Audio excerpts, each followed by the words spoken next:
Oke, kita akan tunggu untuk teman-teman yang lain.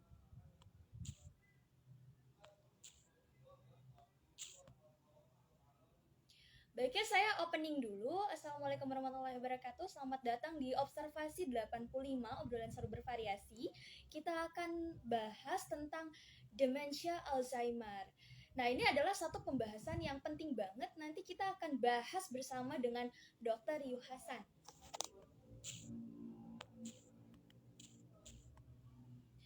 Jadi sebelumnya saya akan berikan satu pengantaran apa sih demensia Alzheimer supaya nanti kita bisa tergambar dengan lebih jelas ya untuk nanti kita sama-sama bahas.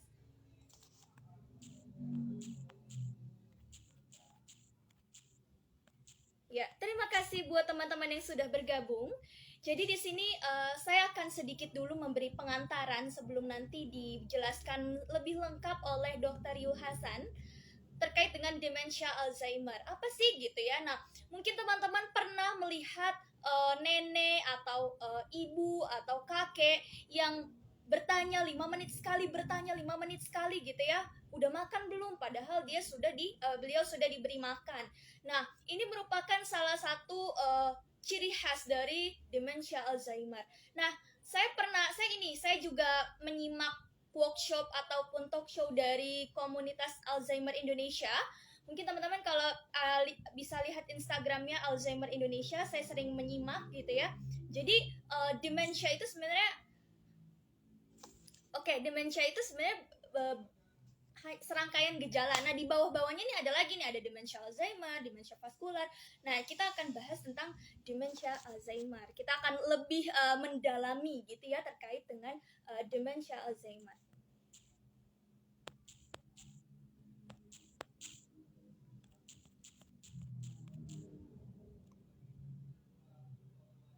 Ya, ini ada yang komentar jamaahnya Dokdes hadir. Terima kasih buat teman-teman. Mohon maaf saya belum bisa menyapa satu persatu. Dan di sini juga saya ingin sedikit memperkenalkan diri. Jadi kalau teman-teman yang tidak tahu, saya blind. Saya merupakan seorang individu dengan hambatan penglihatan yang juga merupakan saya juga concern di dalam bimbingan konseling atau kesehatan mental. Nah, kebetulan di dalam kesehatan mental itu kita juga belajar tentang uh, demensia Alzheimer atau penyakit Alzheimer.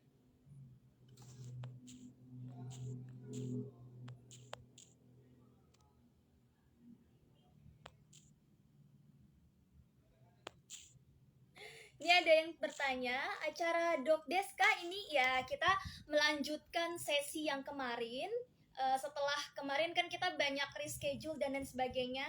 Jadi insya Allah mudah-mudahan kali ini aman ya, dokter Dok Desnya juga aman untuk bisa bergabung ke sini. Besok juga kita akan ada lagi dengan pembahasan depresi. Kita akan lebih dalam menguak tentang depresi. Tapi kali ini kita akan bahas dulu nih tentang demensia Alzheimer itu seperti apa. Karena kan pasti saya yakin di sini semua kalau ada yang punya orang tua, ada juga misalnya yang hidup dengan kakek neneknya. Nah, ini penting nih untuk kita bahas. Karena mengingat kita seringkali menganggap pikun itu wajar udah lansia gitu ya. Nah, tapi sebetulnya bagaimana sih kepikunan ini gitu. Bahkan ada juga yang sampai tersesat di jalan ya. Jadi dia lupa jalan pulang. Nanti kita akan kupas bersama Dr. Yu Hasan selaku narasumber kita pada malam hari ini. Nah, Dr. Yu-nya sudah bergabung. Oke.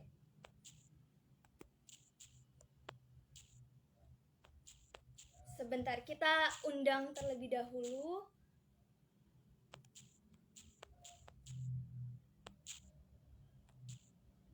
Kita undang dulu ya teman-teman.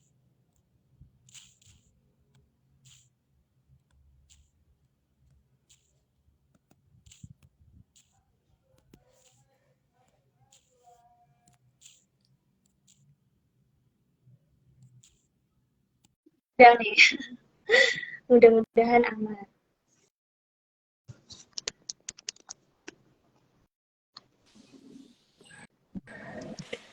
Halo Rahel, Halo, selamat malam, Om selamat Dokter malam. Ilhasan. Bagaimana kabarnya? Iya, sebentar. Sebelumnya Om Dokter apa kabar? Ya, gini-gini aja sih. Datar-datar aja. Baik, Iya. baik kabarnya. Iya. Ini sebelumnya saya juga, aduh Om minta maaf ya karena beberapa kali kita udah reschedule. Iya, enggak apa-apa itu. Enggak apa-apa. Ya, jadi oke, jadi kan kali ini kita mau bahas tentang demensia Alzheimer. Mungkin di live IG sebelumnya kita juga sudah pernah menyinggung tuh masalah demensia Alzheimer yang tentang penurunan daya ingat. Nah, saya sebelum saya bertanya-tanya secara lebih dalam, Om Dokter bisa kasih ini dulu deh gambaran ya tentang demensia Alzheimer, khususnya tentang otak kita dulu deh gitu ya. Eh, Kenapa sih kita bisa mudah melupakan sesuatu gitu. Sebelum nanti saya kasih pertanyaan Om Dokter secara lebih dalam. Silakan Om. Oke, ya. Ini selamat malam, salam sehat, salam sejahtera, salam bahagia untuk semuanya ya. Ini kali ini kita eh, ini Ical tanya, iya tadi aku di tadi itu aku di Bali, Pak, pagi ada ada acara upacara ngaben ya itu upacara ngaben tadi. Ini sudah di apa namanya sudah di bandara Oh, Soekarno Hatta ini. lagi mau balik lagi pergi lagi. Iya Om. Ya. Ya oke. Oh Lindu ya ada gempa di Jogja. Gempa itu Iya, biasa iya tuh di gitu. komen.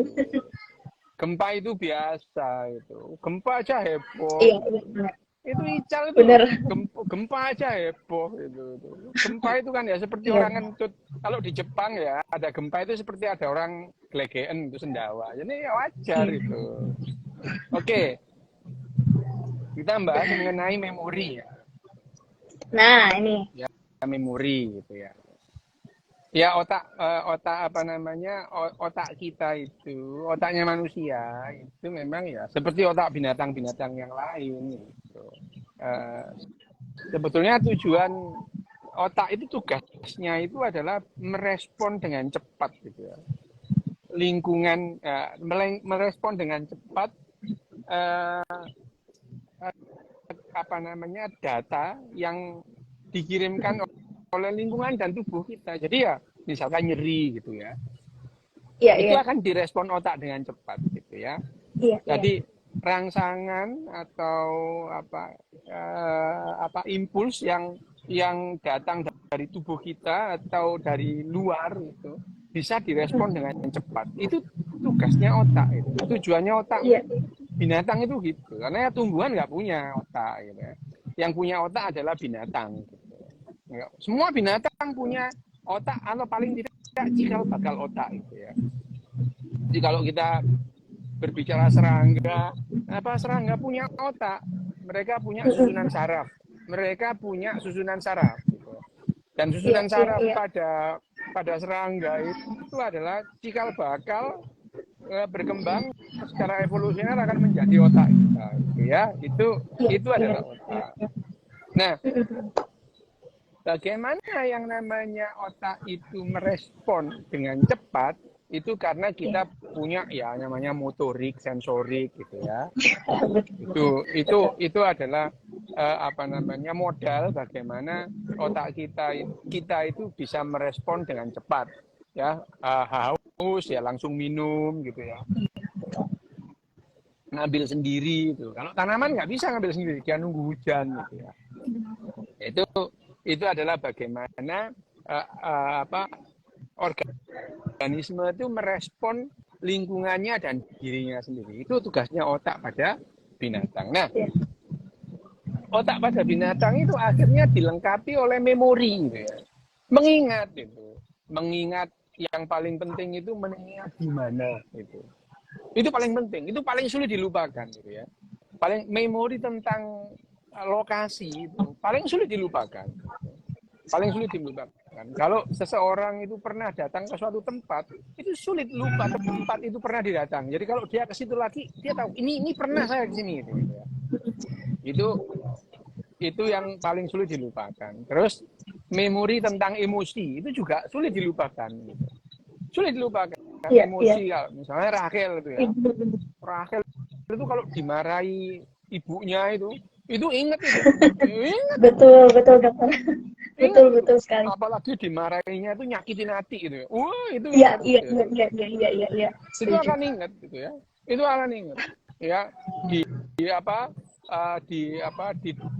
direct message sama orang nggak kenal nyakitin gitu. Itu ingat betul. Itu. Ya, karena itu terlibat dengan emosi atau peristiwa yang sangat menyenangkan gitu ya. Itu ya sulit dilupakan gitu ya. Yang menyenangkan. Itu adalah hal-hal yang paling sulit dilupakan oleh memori otak kita. Tapi otak kita itu tidak dirancang untuk mengingat segala sesuatu. Enggak. Yang penting adalah otak kita itu bisa mengingat. Ini yang namanya ini adalah makanan dan ini adalah pemangsa. Itu yang paling penting gitu. Itu paling penting. Itu paling penting. Nah, itu adalah memori. Tugas otak kita itu mengingat gitu, memori. Nah, hanya pada manusia ini memori itu berkembang gitu. Kenapa ya? Secara evolusioner manusia itu berkembang, memori dibutuhkan untuk berkomunikasi gitu ya. Memori itu akhirnya manusia itu untuk berkomunikasi. Dan pada akhirnya setelah berkomunikasi itu manusia itu punya konsep yang namanya masa sekarang, masa lalu, dan masa depan. Meskipun itu hanya ilusi, kapan-kapan kita membahas tentang yang namanya ilusi waktu itu ya. Masa sekarang, masa lalu, dan masa depan. Nah, memori manusia tentang masa lalu itu tidak sepenuhnya seperti yang diingat gitu. Jadi kejadian yang terjadi itu tidak sepenuhnya sama dengan yang diingat gitu. Ya. Iya. Itu udah jelas itu. Ya. Jadi kalau misalnya apa yang kita ingat tentang misalnya 10 tahun yang lalu itu pada dasarnya itu tidak 100% seperti yang dia ingat itu. Ya, apa yang 100 tahun, 10 tahun, apalagi 50 tahun. Karena yang namanya memori manusia itu dalam waktu 1 tahun itu bergeser 50%. Memori manusia. Jadi memori kita tentang masa lalu itu pada saat setiap 1 tahun itu bergeser 50%. Ya. Gesernya banyak 50% itu ya. Gitu. Bergeser 50% itu sesuatu yang bermakna, bergeser 50% itu ya. Nah, artinya apa yang kita ingat tentang hal 2 tahun yang lalu kira-kira akurasinya tuan 25%. Ya, gitu. Nah, kalau kita berbicara mengenai 3 tahun yang lalu, akurasi ingatan kita itu hanya 12,5%. Bayangin aja ya. Bayangin aja. Tapi kita mempunyai namanya backup plan gitu ya, backup. Bagaimana backupnya? Itu dengan narasi, bercerita gitu. Bercerita. Jadi gini, misalnya gini ya. Misalnya gini. Rachel diminta cerita tentang ibunya Rachel gitu ya. Tentu ada hal yang ditutup-tutupi, nggak semua diomongkan gitu. Ya, itu. Misalkan seseorang bercerita tentang bapaknya gitu. Ada hal yang ditutupi itu. Betul. Yang disampaikan itu tidak sepenuhnya apa adanya. Nah, sehingga memorimu itu tergantung dengan narasimu yang kamu sampaikan itu. Begitu kamu diminta bercerita lagi tentang ibumu itu, pada satu saat, otakmu akan mencoba mengingat-ingat apa yang kamu ucapkan hari ini. Bergeser lagi gitu ya. Dan itu menjadi memori baru gitu, memori baru. Nah, tapi Tapi ya memang ya, pada saat manusia itu berkembang, terus kemudian berkomunikasi dengan narasinya itu yang jadi penting adalah cara dia ngomong, gitu ya. Iya. Cara dia ngomong, cara dia berkomunikasi itu menunjukkan kesehatan mentalnya, ya, ya. Jadi kalau misalnya seseorang itu berkomunikasi itu terus kemudian menimbulkan huru-hara gitu ya. Seperti Iya. apa yang terjadi yang saya alami kira-kira tahun 90-an. Setiap kali saya ngomong yang ada adalah keributan gitu. Jadi mentalku ini tidak sehat gitu. Ya. Setiap kali aku ngomong ada keributan gitu ya. Jadi sebetulnya secara mental itu aku tidak sehat gitu. Tidak bisa melimitasi atau tidak bisa membatasi apa yang aku omongkan. Iya, iya, iya, iya. Ya, itu adalah kesehatan mental. Meskipun aku ingat semua bahwa apa yang diucapkan orang itu aku ingat semua, pada saat Iya. aku ini mengungkapkan, kamu dulu kan pernah ngomong gini kan gitu. Ya itu bagi orang lain menyakitkan hati ya, dan sebetulnya itu Betul. tidak layak diucapkan gitu. Nah, Iya, yang iya. namanya kesehatan mental itu dalam bersosialisasi itu adalah yang pertama adalah relasi gitu. Apa relasinya kita dengan orang lain gitu ya. Misalkan Rachel ngomong dengan ibunya Rachel, dengan Rachel ngomong dengan dokternya Rachel, tentu beda. Beda. Ya. Iya. Itu tergantung relasi hubungan itu. Rachel berbicara dengan adik Rachel atau kakak Rachel itu beda dengan Rachel berbicara dengan gurunya Rachel. Gitu, ya. Iya. Nah, pada saat itu memori kita itu juga jalan. Otomatis kalau kita itu berbicara dengan adik atau kakak, dengan seorang guru, itu pada dasarnya pada umumnya berbeda gitu ya. Iya, iya, iya.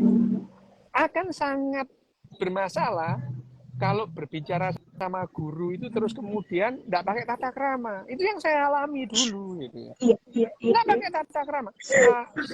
Aku ini ngomong sama adikku dengan aku ngomong sama guruku ya sama.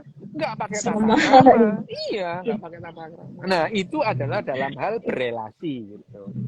Nah, dalam hal berelasi itu terus kemudian ada lagi satu hal yang menyebutkan kesehatan mental adalah yang namanya limitasi gitu. Limitasi apa yang tidak bisa, yang tidak perlu kita omongkan gitu. Misalnya Rachel tuh marah bener lah sama mamamu itu ya, itu marah. Tapi ada hal yang nggak perlu diucapkan gitu. Ya, Betul, nggak, betul, betul. nggak lantas semua diomongkan gitu ya. Betul, betul. Nah, pada kondisi demensia, relasi dan limitasi ini hilang gitu. Iya. Hilang gitu ya. Iya. Mental, jadi yang namanya demensia itu bukan hanya sekedar pikun gitu. Bukan hanya sekedar lupa tempat gitu. Ya. Tapi yang namanya demensia itu mentalnya terganggu gitu. Dia tidak bisa berelasi dengan bagus. Dia juga tidak bisa melimitasi dengan bagus itu. Ya. Jadi akhirnya orang yang demensia itu tidak sekedar pikun. Kalau pikun ya, aku tadi udah makan belum ya gitu. Itu pasti pikun lah itu ya. Aku tadi naruh arloji di mana ya gitu. Lupa itu. Ya itu lupa itu. Ya meskipun nanti akhirnya ketemu gitu ya. Tapi yang namanya demensia itu tidak sekedar pikun gitu. Secara mental dia terganggu, mentalnya terganggu. Gitu. Iya. Mental tadi apa? Tadi mental itu adalah sebetulnya yang namanya mental itu bagaimana kita berhubungan dengan lingkungan kita, itu mental. Ya. Bagaimana manusia berhubungan dengan anjing itu mental gitu ya. Mental. Sekarang nyiksa anjing nggak ngapa-ngapain disiksa, dipukul-pukul, dia terganggu mentalnya gitu ya. Sakit mentalnya gitu. Ya, anak kecil mainan apa namanya capung, matanya diculekin itu, capungnya dibiarkan terbang loh, itu sebenarnya dia terganggu mentalnya. Itu mental Iya, yang iya. tidak sehat. Nah, itu adalah masalah berelasi. Berelasi dengan individu lain. Entah itu dengan manusia atau dengan individu lain. Gitu. Nah, kalau yang namanya Alzheimer tadi, apa namanya, demensia tadi itu, mentalnya juga terganggu. Jadi selain dia itu pikun tadi ya, lupa naruh tempatnya di mana, gitu. Dia terganggu yang namanya cara mereka bersosialisasi. Ya. Makanya mentalnya terganggu. Jadi yang namanya demensia itu bukan sekedar lupa gitu. Ya. Iya, iya, iya. Mentalnya terganggu. Gitu. Cara Iya, iya. dia berkomunikasi dengan orang lain terganggu. Cara dia melimitasi terganggu. Gitu. Itu yang namanya demensia. Jadi akhirnya demensia itu betul-betul menurunkan kualitas hidup.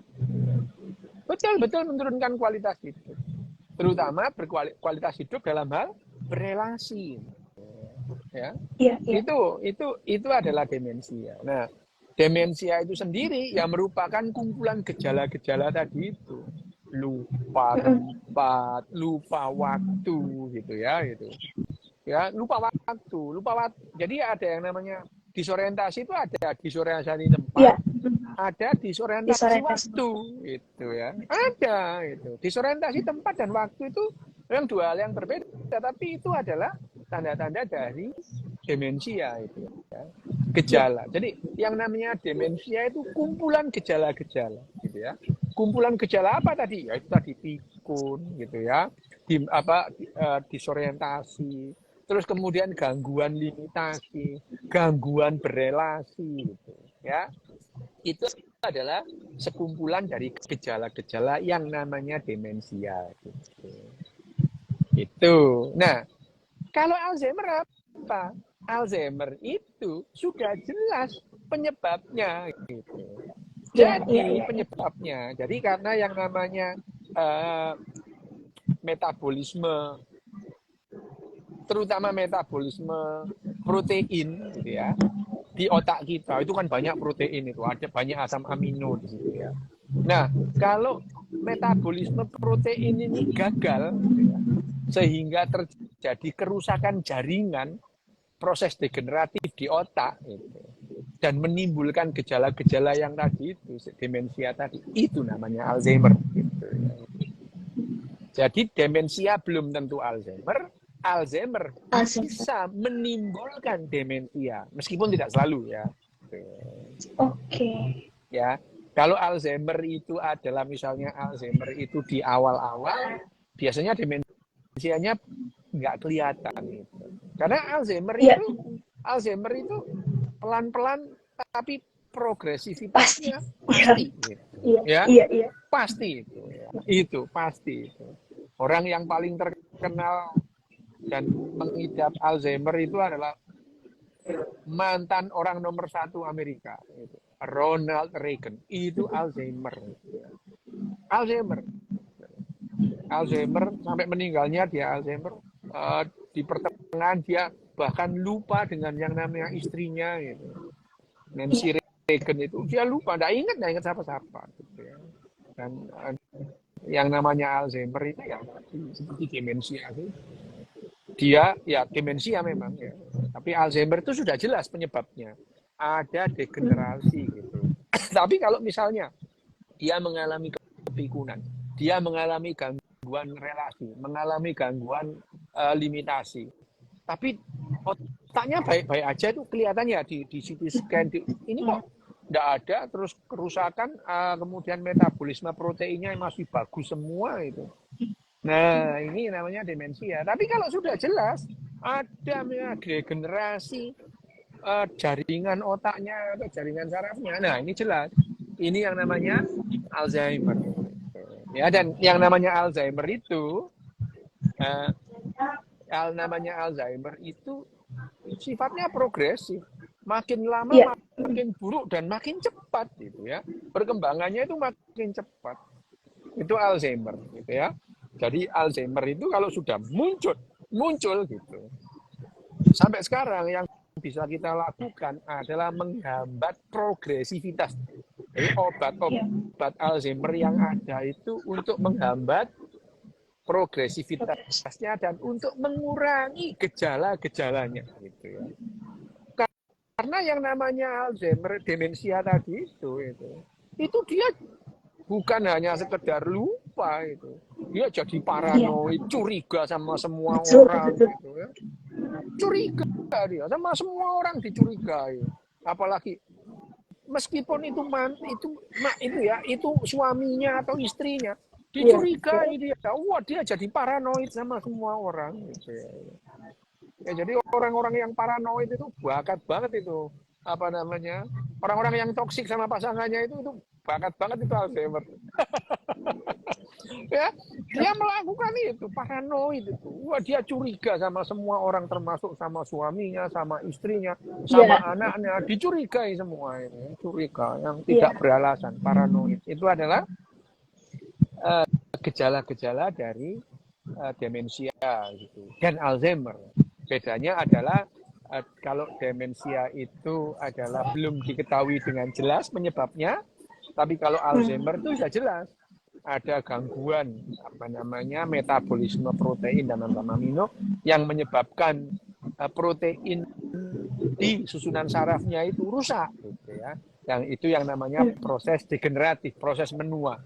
Tidak selalu orang tua itu akan mengalami Alzheimer sama demensia, tapi demensia yang karena Alzheimer atau demensia itu biasanya pada umumnya gejala dari penuaan. Hanya saja penuaan itu sudah tua, tapi ada yang namanya penuaan dini gitu ya. Ada penuaan dini. Belum waktunya menua udah menua gitu ya. Iya. Ya. Iya. Sebabnya apa? Banyak sebabnya. Stroke bisa.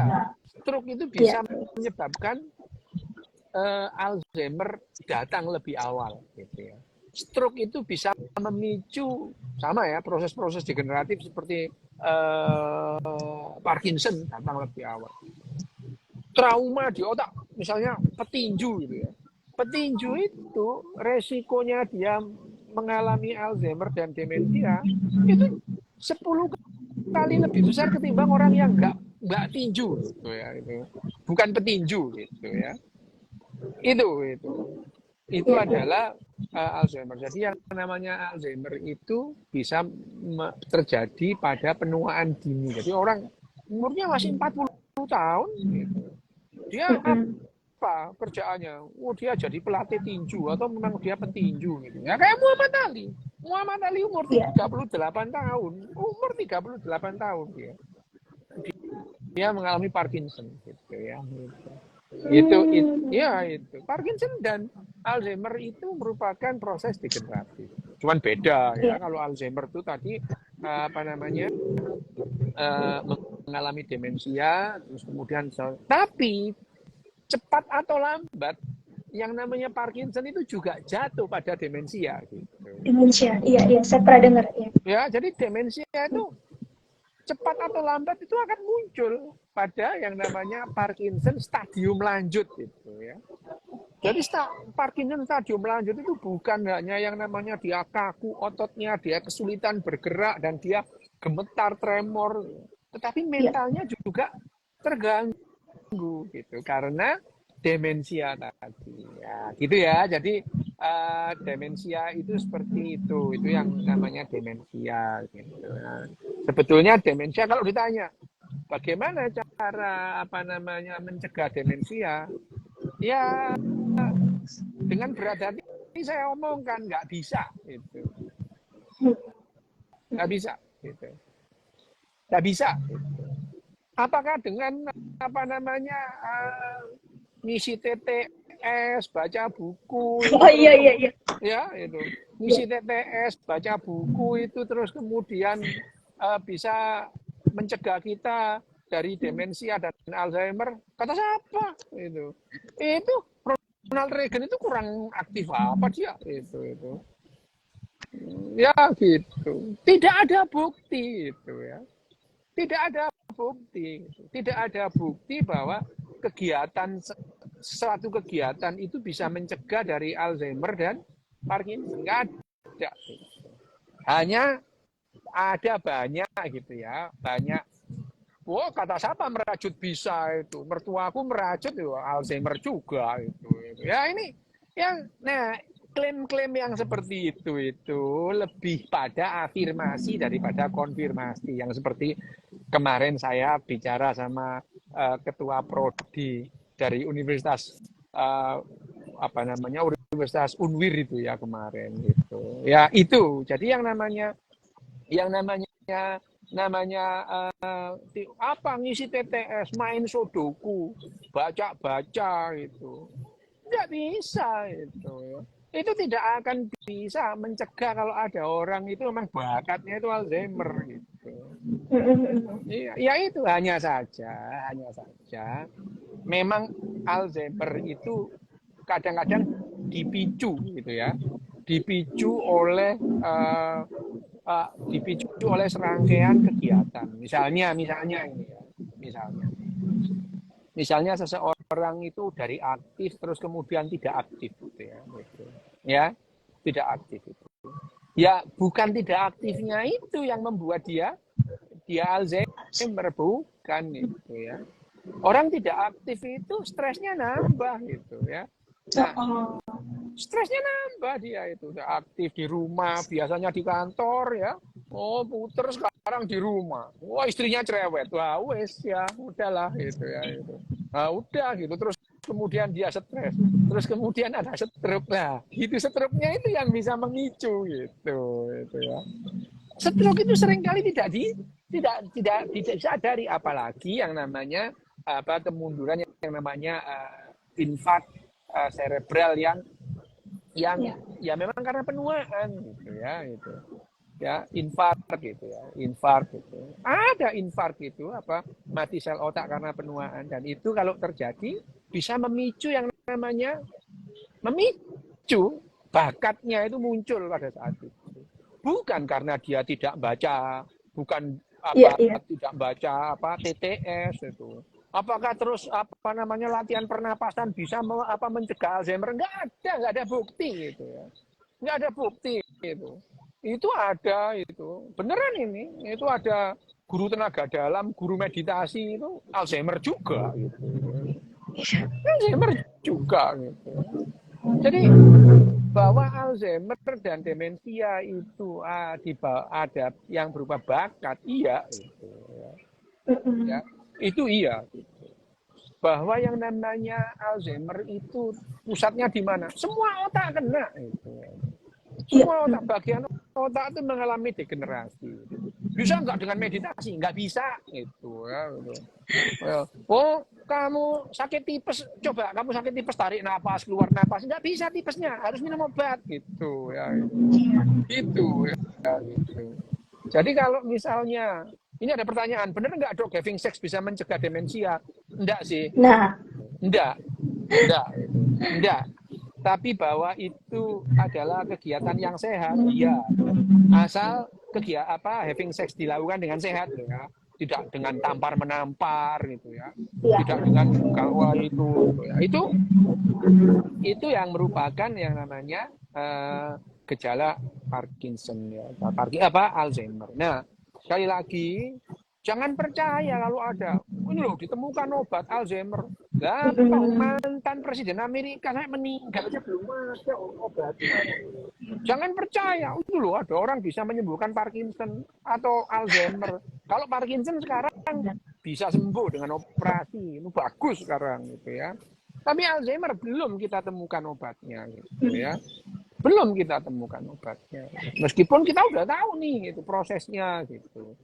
Nah, yang sudah tahu prosesnya aja belum ketemu obatnya, apalagi yang belum tahu prosesnya, sok-sokan bisa ngobati. Coba meditasi apaan itu gitu ya. Tarik nafas, keluar nafas itu. Nggak bisa. Kalau tarik turne terus dipakai beli obat ya bisa mengurangi itu ya, mengurangi keluhan, mengurangi gejala ya gitu ya. Jadi kalau gejala-gejala misalnya tadi ya, gejala paranoidnya dikurangi dengan obat bisa gitu ya. Ya, gejala ngamuknya itu dikurangi dengan obat bisa, gejala gelisahnya dikurangi dengan obat bisa, gitu ya. Ya, tapi kalau dengan tarik napas keluar napas nggak bisa. Gitu.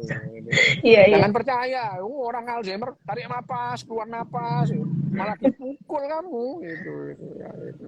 Oh, ya itu your eyes gitu ya, matamu gitu. Gitu ya, Betul, dokter. gitu ya, Raquel ya. Oke, ini pembukaan, mungkin ada pertanyaan. Ya. Nah, ini nih kebetulan ada yang nanya nih dari sebentar.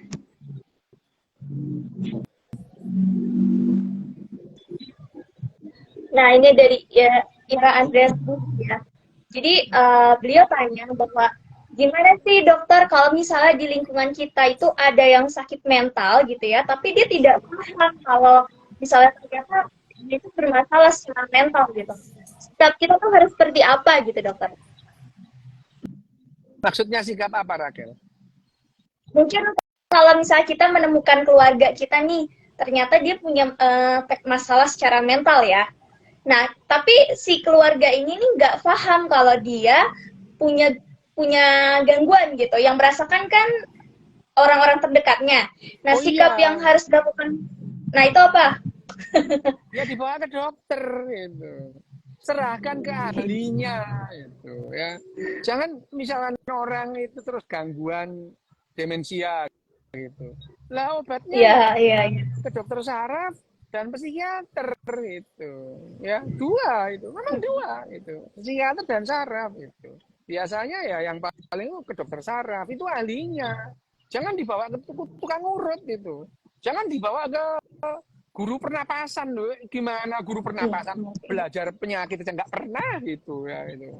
Oh, ini kita itu seringkali ngikuti saran ya gini loh. Kalau misalnya ya ada orang yang demensia gitu. Terus ada yang menyarankan dibawa ke guru napas itu loh gitu ya. Gitu. Ya itu dia nggak punya niat jelek sih gitu. Kita aja yang salah percaya sama orang gitu. Ya orang itu memberi saran itu nggak punya niat jelek gitu. Kita aja yang salah percaya sama orang. Orang demensia kok dibawa suruh pernapasan gitu. Nggak ada lah itu ya itu. Itu jadi kalau demensia terus kemudian dibawa ke psikolog oke, gitu ya. Dibawa ke psikiater bagus gitu ya. Dibawa ke neurolog iya gitu ya. Itu yang namanya sikapnya lah. Kalau kemudian keluarganya pun tidak paham terus dibawa ke dukun ya itu semua sakit mental namanya gitu. Tak keluarga sakit semua itu. Ya gitu ya. Orang kita tuh tahu lah itu yang namanya proporsi itu. Kalau sepeda bocor banyak ya dibawa ke tukang tambal ban gitu ya. Mau jahit baju ya ke penjahit gitu ya itu. Ya, tanya sholat ya ke kiai gitu. Tanya puasa ya ke kiai gitu. Orang sakit jangan dibawa ke kiai gitu. Sakit itu ada dokternya gitu. Ya sakit kok dibawa ke kiai. Kiai nggak pernah. Kalau kiai itu belajar fikih, nahwu, soroh, balaghah mungkin itu. Ada juga yang enggak gitu ya. Yang namanya ustadz tapi nahwu, soroh, balaghah nggak belajar. Ya ada gitu. Ya itu makanya yang kalau kita sakit itu ya dibawa ke dokter. Itu ada psikolog Mbak Joyce itu, Joyce Manurung itu. Oh ya itu ya. Dia gemes sama tarik nafas itu. Dia gemes tarik nafas. Ini sekarang ini lagi menjamur tarik nafas, nafas. Seolah-olah nafas itu obat. Bukan. Nafas itu kebutuhan kita sehari-hari untuk memenuhi kebutuhan jaringan akan oksigen gitu. Betul. Ya itu. Nggak ada. Jadi nafas kita ini untuk memenuhi tubuh kita jaringan. Selama kita tidak sesak nafas, selama kita jantung kita nggak berdegup-degup, nafas kita itu iya efektif itu. Oh kamu nafas segitiga, segi emas, segi 5, segi 6, segi 7 apaan itu? Nafas segi 8 lah itu. Tidak ada itu. Sama, selama tubuh kita baik-baik saja, kita bisa jalan, bisa beraktivitas normal itu. Nafas kita efektif dan efisien, tidak ada yang perlu diubah gitu ya. Gitu, ya. Tidak ada bukti teknik nafasmu itu membuat kamu lebih sehat, enggak gitu. Ya. Tidak ada bukti sama sekali. Itu hanyalah klaim gitu ya itu. Ya itu yang namanya. Jadi kalau ada orang sakit dibawa ke ahlinya. Sakitnya apa? Sakit tipes. Oke, dibawa ke ahlinya. Dokter apa? Dokter umum ya atau dokter penyakit dalam. Loh gitu. Itu kalau pikiran waras gitu ya. Itu pikiran sehat gitu ya. Sakit tipes, sakit perut melilit-lilit, bawa ke dokter umum atau dokter penyakit dalam gitu ya.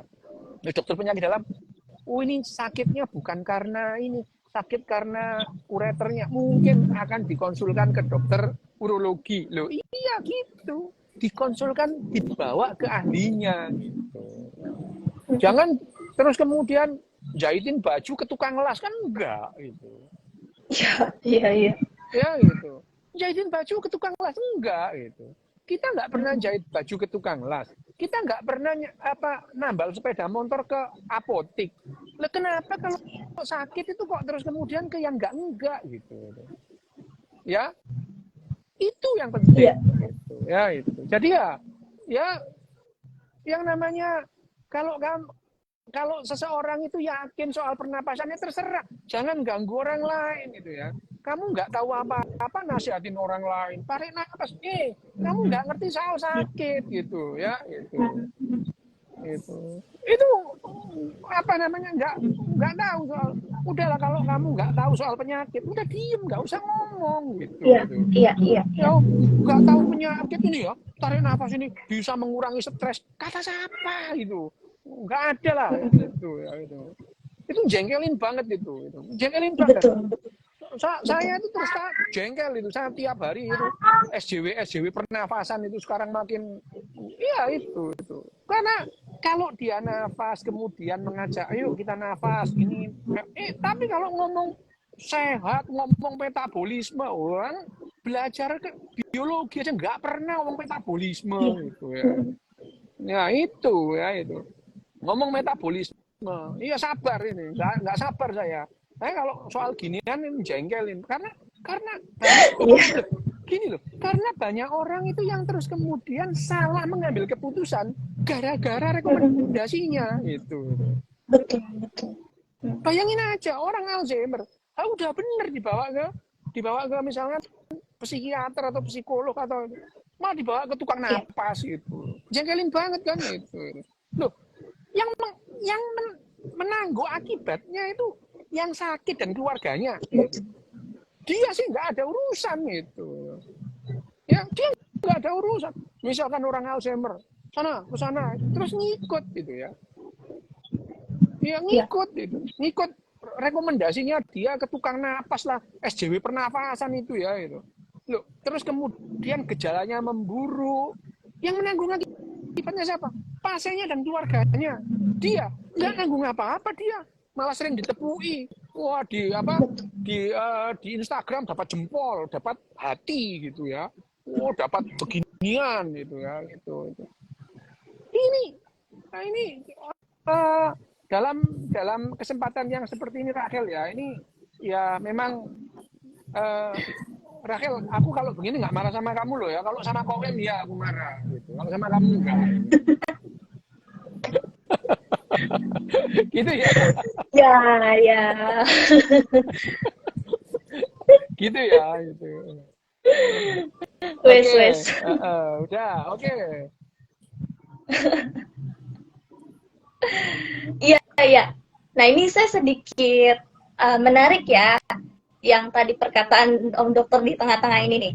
Jadi kita kalau misalnya mau kasih saran ke orang, kita juga pikirkan dulu, artinya kan orang tersebut yang menjalankan. Ya kita enak gitu, hanya berbicara, tapi kita tidak memikirkan akibat jangka panjangnya tuh apa gitu ya. Apalagi kan ini soal penyakit, jadi lebih baik kita harus pintar bagaimana merekomendasikan seseorang itu berdasarkan sesuai dengan apa yang dia rasakan pada saat itu.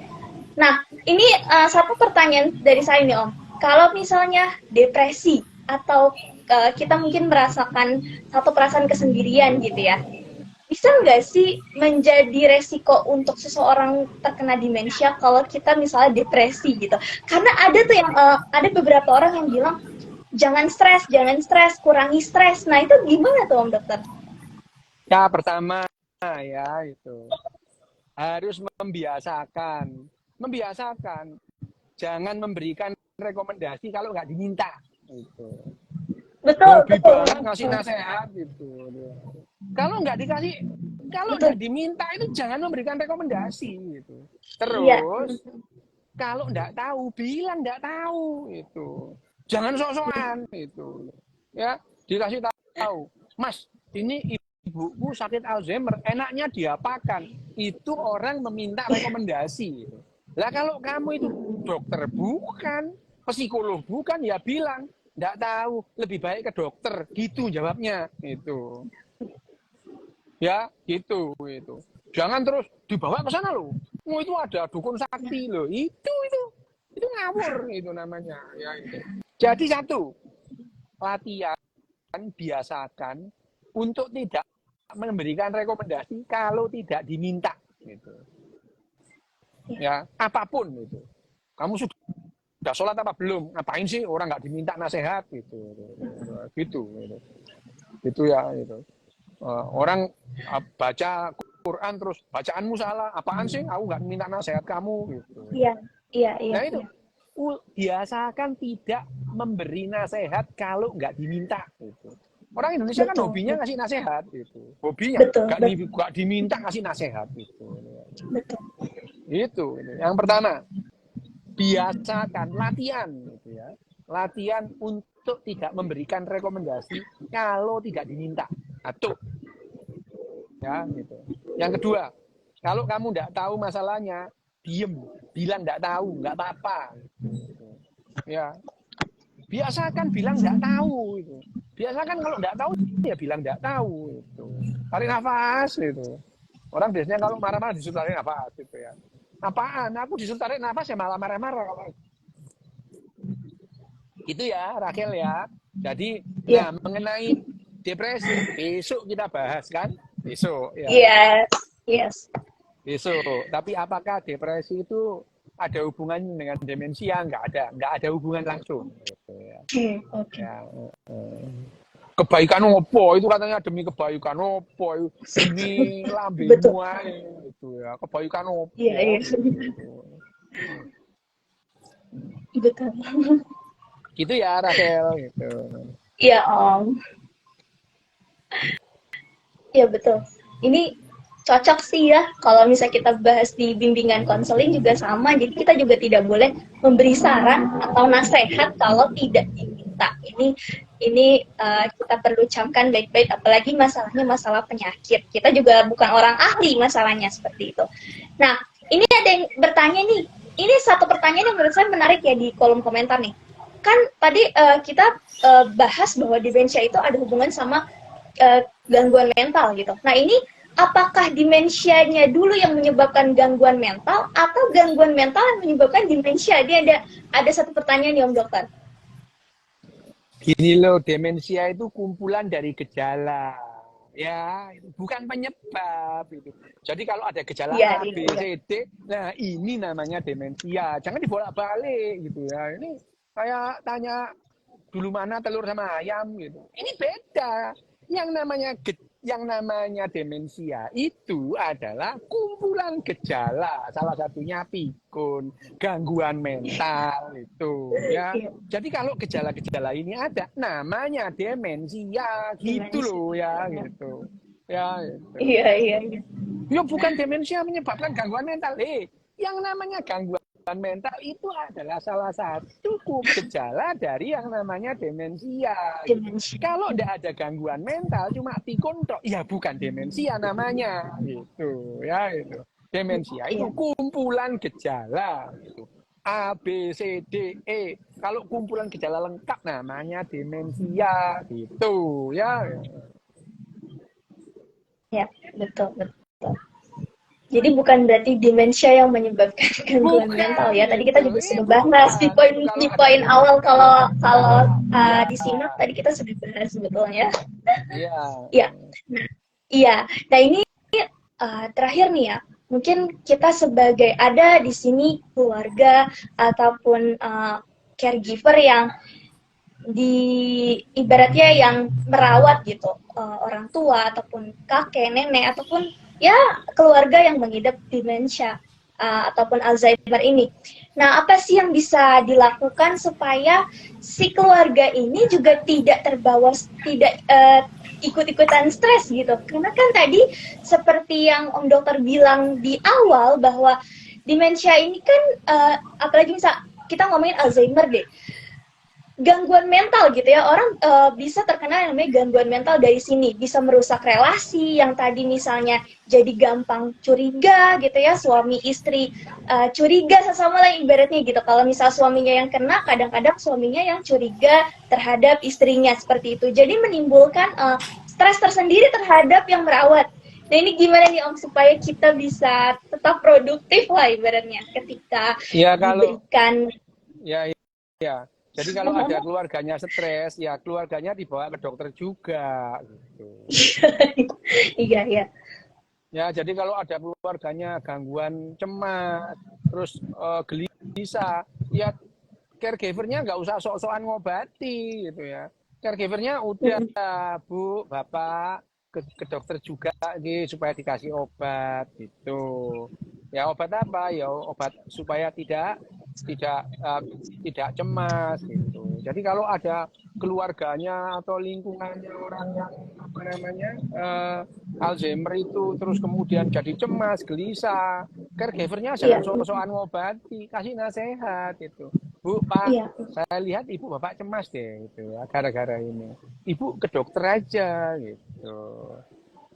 Nanti ketemu psikiater, digali lah sama psikiaternya. Psikiaternya nanti kasih tahu orang ini perlu obat apa enggak. Gitu. Ya, itu jadi kalau ada orang lain yang ikut-ikutan terganggu, ya udah iya. dia apa namanya ke dokter itu yang paling bagus sudah ya itu. Oke, baik, Om Dokter. Saya kira kita sampai di sini dulu. Ya, Kayaknya oke, pembahasan kita tadi sudah cukup panjang ya, mengingat oke. waktu. Besok kita lanjutkan lagi Kita dengan ngomong pembahasan soal kita besok berbicara tentang depresi. depresi. Oke. Iya, betul. Ya, oke. Ya. Terima Oke kasih, ya, ya, Om sama-sama. Dokter. Baik. Terima kasih buat teman-teman semuanya. Mudah-mudahan bisa bermanfaat. Intinya adalah Alzheimer, demensia Alzheimer itu bukan hanya tadi ya lupa-lupa, tapi juga mengganggu relasi kita dengan orang lain, mengganggu perilaku, perubahan kepribadian dan lain sebagainya. Oke, terima kasih teman-teman. Mudah-mudahan bisa bermanfaat. Wassalamualaikum warahmatullahi wabarakatuh.